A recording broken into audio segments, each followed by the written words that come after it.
So, we've warmed our hands at peasant hearths, we've peeked under the furs of kings, we've trudged through monastic cloisters, and we've slipped into festivals with wassail and firelight. But winter wasn't just a season to be endured.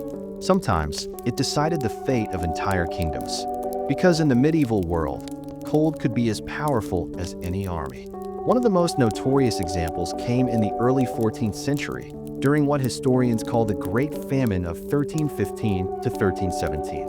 Europe had grown used to a relatively mild climate, the so-called medieval warm period.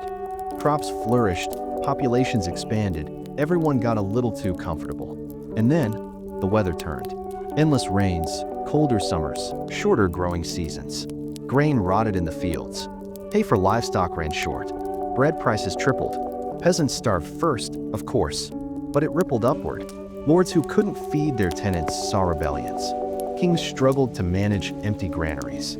Chroniclers record people eating cats, dogs, even leather shoes, which, admittedly, is not the kind of recipe you'd expect in a medieval cookbook. Even royalty wasn't spared. Edward II of England had to buy food for his own household on credit because supplies were so scarce. Imagine being king and still broke at dinner. And the weather didn't just cause famine, it shaped wars. Consider the Scandinavian kingdoms, where winter campaigning was a thing. Armies used frozen rivers as highways, sledging supplies across ice. Convenient, until the thaw came early and half your troops were stuck knee-deep in slush. Chronicles of Swedish and Danish kings include plenty of complaints about surprise thaws ruining carefully planned conquests. Because nothing humbles a would-be warlord like soggy boots. France and England also learned the hard way. During the 100 Years' War, winters could grind campaigns to a halt. Soldiers huddled in tents, starving horses ate bark off trees, sieges dragged on. Armies weren't defeated by swords, but by frostbite and hunger. In a way, winter was the ultimate neutral party, completely indifferent, equally cruel to both sides. And then there's Russia. Though technically later than the medieval period, the principle remained. Invading Russia in winter is an exceptionally bad idea. Mongols managed it once, with their steppe-hardened horses. Everyone else, not so much. Snow and ice broke armies long before battles did. You could almost call General Winter the most consistent defender of Russia. Back in Western Europe, winters also fueled disease. Malnutrition from failed harvests weakened immune systems.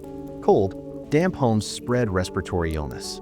Combined with plague outbreaks, it created cycles of misery, which is a poetic way of saying, winter killed quietly, while everyone was too busy coughing to notice. And let's not forget the Little Ice Age, which crept in from the 14th century onward. Rivers froze that hadn't frozen in living memory. The Thames in London hosted frost fairs, where people skated, gambled, and roasted meat directly on the ice.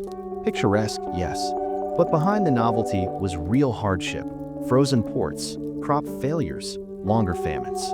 It was festive on the surface, catastrophic underneath. Even culture bent under winter's weight. Art and literature often mirrored the harshness of the season. Illuminated manuscripts show peasants hunched over fires, nobles wrapped in cloaks.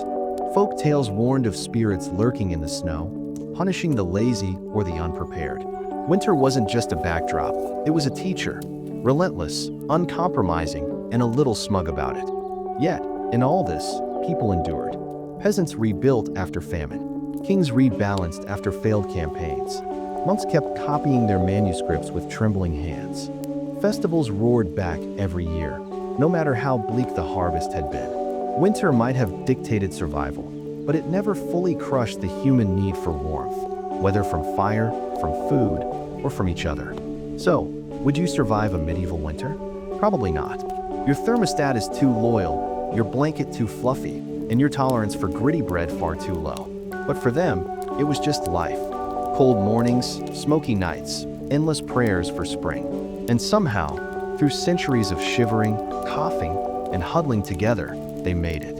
And now, as you lie there in your warm bed under soft sheets, maybe with a cup of tea on the nightstand, you can appreciate just how luxurious survival has become. No straw mattress, no smoky hut, no peacock served at Christmas, just comfort and quiet, and the steady knowledge that winter is no longer a predator waiting outside your door. So let's end here. On that calm note, the medieval world shivered and starved and endured. And you can drift into sleep, warm and safe, while the peasants of the past keep tending their fires in memory. Good night.